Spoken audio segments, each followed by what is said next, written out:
નવસારી શહેરમાં પણ જામ્યો છે વરસાદી માહોલ। શહેર સહિત ગ્રામ્ય વિસ્તારોમાં ખાબક્યો છે વરસાદ। પવન સાથે વરસાદના કારણે વાહન ચાલકોને પણ પરેશાની ભોગવવી પડી રહી છે।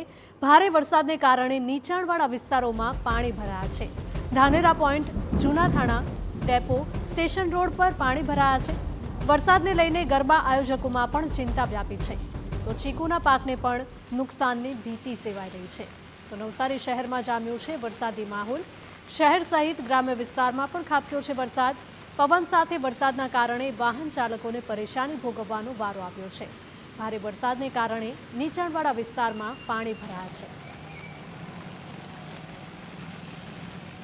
રાજ્યભરમાં વરસાદી માહોલ જોવા મળી રહ્યો છે। ખાસ કરીને દક્ષિણ ગુજરાતની વાત કરીએ તો દક્ષિણ ગુજરાતમાં મેઘો મુશળધાર વરસી રહ્યો છે અને તેના કારણે જ્યાં નજર કરો ત્યાં બસ પાણી જ પાણી જોવા મળી રહ્યું છે। ચોમાસું હજુ વિદાય નથી દઈ રહ્યું અને આવતીકાલે નવરાત્રિનો તહેવાર પણ શરૂ થવા જઈ રહ્યો છે, ત્યારે ગરબા આયોજકો પણ ચિંતામાં।